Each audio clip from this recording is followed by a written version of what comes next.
नाशिक महानगरपालिका, नाशिक दीनदयाल अंत्योदय योजना, राष्ट्रीय नागरी उपजीविका अभियान डे अंतर्गत स्वामी विवेकानंद बेघर निवारा केंद्र, तपोवन पंचवटी नाशिक व संत गाडगे महाराज बेघर निवारा केंद्र गंगाकाठ नाशिक पश्चिम या दोन निवारा केंद्राची आयुक्त तथा प्रशासक डॉक्टर अशोक करंजकर, डॉक्टर विजयकुमार मुंडे, उपायुक्त नाशिक मनपा यांनी दिनांक 5 डिसेंबर रोजी पाहणी केली.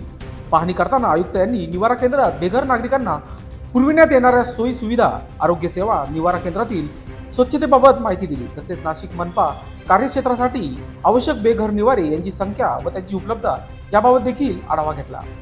आयुक्त डॉक्टर करंजकर यांनी स्वतः तपोवन बेघर निवारा केंद्रात परिसराची पाहणी करून इमारत परिसरातील अतिक्रमण त्वरित हटविणे व इमारतीचे परिसर साचलेल्या कचऱ्याचे त्वरित विल्हेवाट लावण्याबाबत संबंधित विभागांना सूचना देखील केल्या. यावेळी सदरू दोन्ही बेघर निवारा केंद्र विनामूल्य देखभाल व व्यवसायपण करणाऱ्या संस्था रामकृष्ण आरोग्य संस्था त्र्यंबकेश्वर नाशिक व उदय बहुउद्देशीय सामाजिक शैक्षणिक संस्था यांचे कौतुक केले. यावेळी पंचवटी व नाशिक पश्चिम विभागाचे विभागीय अधिकारी, सार्वजनिक बांधकाम विभाग, घनकचरा विभाग, पाणी पुरवठा विभाग यांचे अधिकारी, रामकृष्ण आरोग्य संस्थान यांचे स्वामी श्री कंठानंद व कर्मचारी तसेच NULM कर्मचारी मोठ्या संख्येने उपस्थित होते. लोकशास्त्र न्यूज साठी बंटी आढाव, नाशिक.